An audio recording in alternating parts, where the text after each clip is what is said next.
Hello and welcome to Into the Woods with Holly Worton. This podcast is all about our journey into the woods of ourselves, getting to know who we are, and where we're going in life so that we can create the life that we want to live. It's about deepening your connection with yourself, taking inspired action, and really trusting yourself and your intuition. It's also about mindset. Our beliefs are such an important part of this journey, and there are so many ways for us to change our mindset so that we can more easily live a life of expansive joy.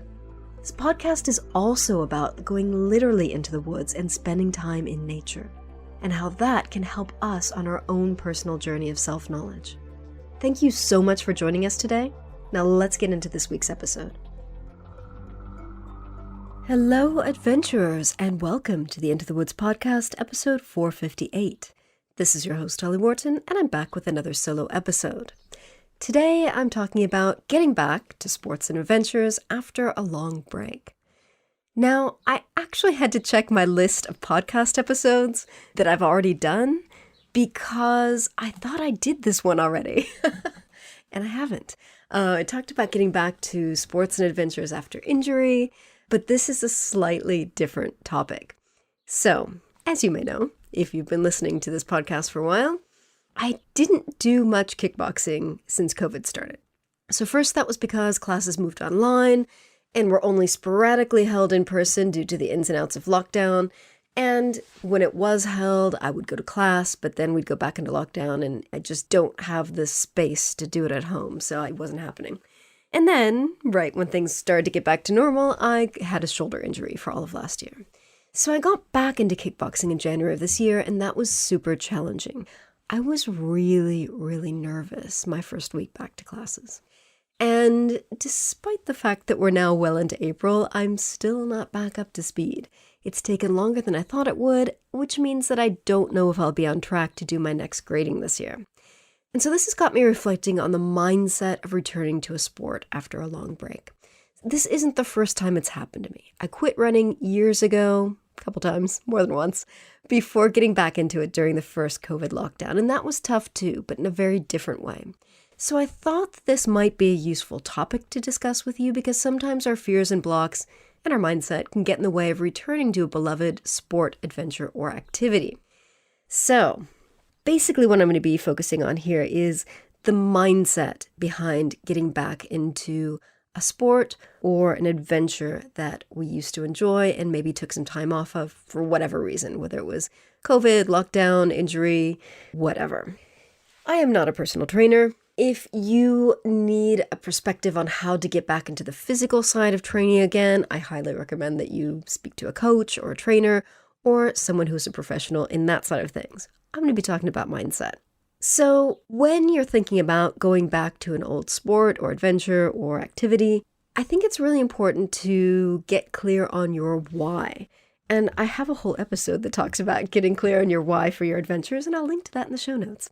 But I think it's really important to get clear on why you're returning.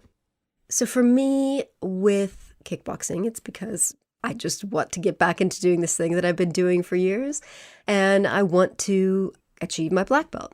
That's my primary motivation. It's something that I enjoyed. It's something that was really important to me before COVID, and I want to get back into it and again, achieve that next level. With my running, I first got back into running because of the kickboxing, because the advanced gradings have a 2-hour run and fitness thing on the Sunday morning. So I needed to get back into running shape for that. But then during COVID, I kind of took that to a whole new level and started running ultras. And that was just because I was curious about what was possible for me and whether I could do it. And there wasn't too much thought process behind it. It was just I needed to find some kind of fitness thing to do while it was clear that I wasn't going to be able to do kickboxing for a while. So that was my why. I think if you sit down and maybe do some journaling or some reflecting on why it's important for you to return to this sport or adventure or activity, that can be really helpful. What's your motivation for returning? And what are your goals? Like, do you have a race you want to sign up for? Is there an event that you want to sign up for? Is there, like with kickboxing, a grading or a new level that you want to achieve? So get clear on what your goals are as well, not just the why, even though they're kind of related. Next, I think it's important to check with where you are mindset-wise. So what's going on for you inside? Like, do you have any fears? Do you have any blocks? Do you have any limiting beliefs? Do you have any insecurities? Is there any self-doubt? What's going on there? So with my running, when I got back into it, on the one hand, I figured I could do it because I'd been running before, but I knew I was starting from zero. So it's hard to explain. It wasn't really something that I thought about. Like, I just had to do it because I knew I had this grading coming up. So it was like, well, I'll just get back into it. And because running for me, at least, is a solo activity, because I do most of my runs on my own, I didn't have any insecurities really about it, because it was like, if I was a bad runner, no one would see. And, I knew it would just take time. But with kickboxing, I had a lot of fears about getting back into sparring again. And once I got on the mat and started sparring with people, I realized right away just how out of practice I was. And I was afraid of people that I didn't used to be afraid of. And yeah, a lot of stuff came up for me with that. So not only was I afraid to get started, but I was afraid to actually do it. And I was aware that my ability was not what it was. So mindset-wise, I had a lot of self-doubt, a lot of frustration going on. It was like still really upset that I'd taken all this time off for legitimate reasons. Obviously, I had a shoulder injury. I couldn't do it for a long time. But yeah, just kind of frustrated and afraid, and just not good. So it's important to check in with where you are mindset-wise, so you can later do the mindset work you need to do to at least fix that. Because I think whenever we step outside of our comfort zone with these types of adventures and activities, there's two ways of approaching it. You've obviously got to train physically, but I think upgrading your mindset and doing the mindset work will make that a lot easier, and it will release any of the fears and blocks and limiting beliefs that you might have. So I think there's kind of a two-pronged approach to this, and they sound kind of contradictory. So on the one hand, you need to forget the past and start fresh. And on the other hand, you need to not forget the past because you're not really starting fresh. So let's look at these two things. So first, physically, you're starting fresh. If you've taken, more than a few months off, like you're not in the same shape you were back then, and you are going to have to start training at a lower level before you can go up. So with running, what I did was I downloaded a podcast that was a Couch to 5K podcast. And it was this really good podcast from the NHS. I think it was the NHS. I will link to it. Couch to 5K. And it was kind of like having a personal trainer in your ear who would kind of give you tips as you went along, which were really useful, stuff that I didn't even know or didn't have in mind. And then there was music, and the music was kind of crap, but the rest of it was good. So I will link to that so you can check that out. There's loads of Couch to 5K apps and other stuff. But it was really, really good in getting me started from scratch. Because even though I had run for years on and off, I really was physically starting from scratch. So I needed to forget the fact that I had run, longer distances before, because I needed to start training fresh. So physically, you're probably starting fresh, but mindset-wise, you're not really starting fresh because you have the experience. You've done this before, so you don't have the same mindset as you had when you first started. So with running, I knew I had run longer distances. I knew I could get back into shape. I knew I'd gone from like zero, really bad shape into decent running shape. Same with kickboxing. I knew I'd started from white belt and gone up to brown black. So I knew that I could do it. And I think that's really important. So even though physically you might be starting from zero, mentally you're not. You know you've done it. And I think that's really important to acknowledge. You know you've done this sport or this activity for X amount of months, weeks, years, whatever. So, unless you're injured or unless your body's in a very different place, like you can probably do it again. Obviously, as we age, things change, but you can probably get back into running shape or kickboxing shape or cycling shape or whatever. However, take your time getting back into things. It takes time to get back into shape. It takes time to reacquaint yourself with the technique. It takes time to get back into sparring mindset. It takes time. And it's taken longer than I expected. I definitely can tell that from January to now, it's mid-April as I'm recording this, I can definitely tell that I'm improved. I'm feeling much more comfortable. I'm not as scared of people as I used to be. However, I'm also aware that I'm not where I was before COVID. So be patient with yourself. This is really important. Be kind to yourself. Yes, it's frustrating when you know that weeks, months, or years ago, you were better at your sport or your activity than you are now. But this is where you are. And I think this is a huge exercise in self-acceptance and acceptance of the situation and of acceptance of who you are right now today. This is where you are. This is what you can do. This is your ability right now. That doesn't mean that that's set in stone. On the contrary, this can change. You can train. You can do the mindset work. You can improve. You can get better. But this is where you are now. And so I think this is a great, great lesson in self-acceptance and acceptance of reality. So I think it can be helpful to think of it as a new relationship with the sport or the adventure or the activity. So it might help to find a new routine. So for me, when I got back into running, I got back into trail running. Whereas when I first started running, I was a road runner. Then I really got into running on treadmill at the gym. I love treadmills. People always used to complain about treadmills and say it was like, a hamster wheel. I thought they were great. Now I don't think they're great. And now I like trails. So if you're struggling to get back into your sport or your activity, think about other ways you could approach it. So, with running, you've got trails, treadmills, roads, probably other things as well. For cycling, you could go road cycling, you could go trail cycling, you could go on a stationary thing at the gym, you could do spinning. There's so many different varieties of the most common sports and activities. See what works for you. Find a new routine, find a new way of doing your thing, because you might prefer at this phase of your life a different variation of that sport or activity. And I think that's important to consider, especially if you're struggling to get back into it. Look at what your nutrition needs to be like now. And again, I'm not a nutritionist, not a personal trainer, but I know that how I ate 20 years ago when I first started running is not how I'm eating now. My metabolism is different.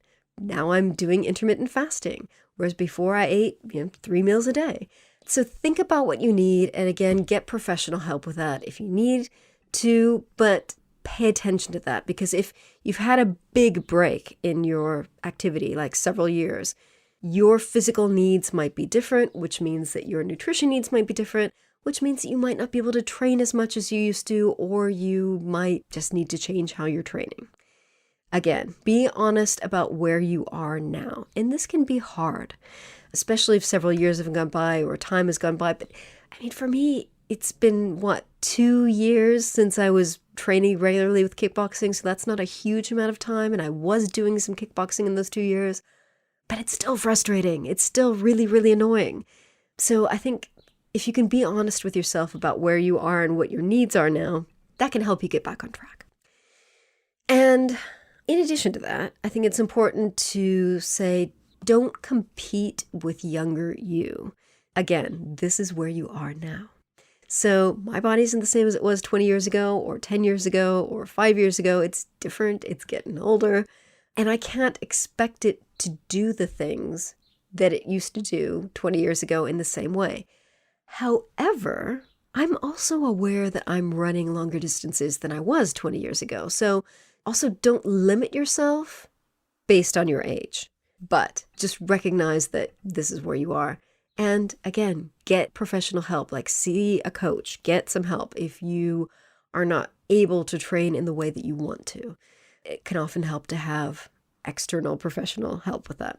And in terms of getting help, you might want to train with others or train alone, whatever works for you. So with me, I really enjoy running alone. I usually enjoy running with my husband, but I have zero desire to join a running group. Just not into that. I really like running alone, and that's great for running. With kickboxing, obviously, you've got to do that with other people if you want to do sparring. So find what works for you. If you're into cycling, if you're into swimming, find what you enjoy. Do you want to join a group? Do you want to have that community aspect? Would that help you? And keep in mind that what you used to enjoy may not be what you would enjoy now. So maybe you used to go cycling alone, but now that's not working for you. And so you might want to find a local cycling group or friends or other people to do that with. So, as I said earlier, think of it as you're forming a new relationship with this activity and be open to changing your routines and doing your sport in a different way. And as I've said, get a coach if needed and get help from friends for accountability and support and just to vent if you need to. I mean, I've been venting to various friends and to my husband over the last few months about how frustrated I've been with kickboxing, and I've got new frustrations that I'm dealing with now based on my training for my 2 big goals this year, and I'm not sure what's going to happen with that. It's really helpful to get an outside perspective from friends, especially if you have athletic friends who are active and can give you advice that's based on experience. And finally, and I think this is really, really important, do the mindset work. So as you do your sport or your activity, pay attention to the fears, blocks, and limiting beliefs that come up for you, and then do the work to shift those beliefs. And the way I do that is I use a technique called Psych K, which I'll link to in the show notes. It's a great technique you can train in yourself, or you can see a facilitator. But basically it works by creating belief statements, which are kind of like affirmations, and then you do a specific technique to program those into your subconscious mind. So it's kind of like NLP or other techniques in that sense, except it's much simpler and much easier, and it's really fast and easy to use. So what I've done on several occasions is I've looked at like how I want to feel. So statements like, I'm a confident kickboxer, I'm confident when sparring, things like that. So I focus on what I need to believe in order to improve at my activity.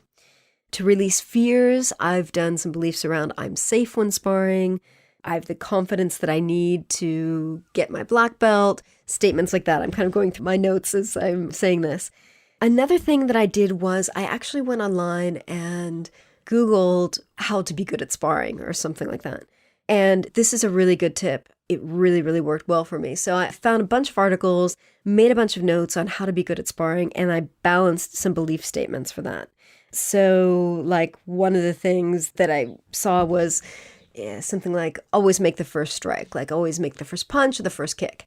And so I balanced for that belief. And I noticed that now when I'm sparring, it's just second nature to me. So as soon as the bell goes off, boom, I'm kicking or punching. And I didn't do that before. Like I would often kind of start, bouncing and then I'd wait for the other person. Whereas I'm much more proactive now. So again, just Google how to be good at whatever your activity is. Make a list of all the different qualities or techniques or tips, and then turn those into belief statements that you can program into your subconscious mind and help you to get better at your sport or activity. That was really, really useful. And as I've often said, mindset work is something that you just keep doing. So it's not like a one and done kind of thing. So it's like peeling off the layers of an onion. I do the mindset work. I notice that I'm behaving differently. Like I said, I'm sparring differently now. I'm definitely feeling a lot more confident and I'm taking different actions. But stuff still comes up for me. So what I do is I try to pay attention for what's coming up for me. And then when I get home and I have a quiet moment, I just do the work. It can also help to do some journaling around your activity and just kind of do a mind dump about how you're feeling. If you're feeling insecure, you're feeling frustrated, just let all the crap come out and then turn those things around. So instead of feeling frustrated, how do you want to feel? Instead of feeling scared, how do you want to feel? Instead of whatever it is that you're currently experiencing, flip that on its head. What do you want instead? And I think that's another reason why I'm often so insistent about paying attention to what you're currently experiencing, because you may like what you're currently experiencing, in which case, great. If you don't like what you're currently experiencing, then you can do the mindset work and take the action to do something differently. You need to know where you are in order to get to where you want to be. Otherwise, you're just kind of floating around. So just to quickly recap, get clear on your why you're getting back into your adventure. Get clear on your motivation and your goals for getting back into your adventures or sport. Check in with where you are now, mindset-wise. What are the fears, insecurities, doubts that are coming up? Forget the past and start fresh for your physical training. and don't forget the past because you're not really starting fresh in terms of your mental mindset.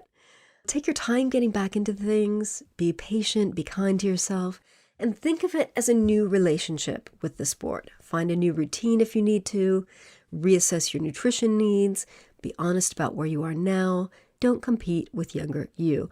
Also, don't feel like you're limited by your current age, but pay attention to where you are now. Train with others or train alone. Again, if you did one thing in the past and you need something different now, just be open to new ways of doing your sport or activity. Get a coach, get help from friends, get professional help, and do the mindset work you need to do to make sure that it's easier for you to get back into your sport or your adventure, your activity. Pay attention to those fears, blocks, and limiting beliefs, and do the mindset work to shift those beliefs. Like I said, I mentioned Psych K. There are so many different techniques that work in this way. I've mentioned NLP, which has also been really helpful to me. Tapping is really good, EFT. There are so many different ways of doing mindset work. And if you have any questions about that, get in touch, let me know, and I'm happy to discuss that with you. So this is going to be a slightly shorter one today, but please drop me a line and let me know what you thought of this week's episode. You can email me at holly@hollyworton.com or find me online and get in touch there. If you enjoyed this episode, you might want to check out one of these related episodes. 443, I talk about when injury keeps you from your adventures. 429, I speak with Kelly Howard about breaking through internal barriers to our adventures. 411, I ask the question, who do you need to be for the adventures you want to have? 408, I talk about starting with where you are. 382, I talk about how to know your why for your outdoor adventures. And 396, I speak with Jane Talbot about how to improve your sports mindset. And Jane is really great because she's an NLP practitioner and I've done a lot of work with her on my sports mindset. It's been really, really helpful. So again, I hope you found this interesting and useful. And remember to visit hollyworton.com/458 for the show notes on this episode. Happy trails to you. Thanks so much for listening to Into the Woods with Holly Worton. You can find more information about today's episode, including links for topics that were discussed, at hollyworton.com. That's HOLLYWORTON.com. If you'd like to connect with other listeners and get support on your journey, I would love for you to join my private community on Patreon. That's patreon.com/Holly Worton. That's patreon.com/Holly Worton. Thank you so much for listening, and I look forward to seeing you next week.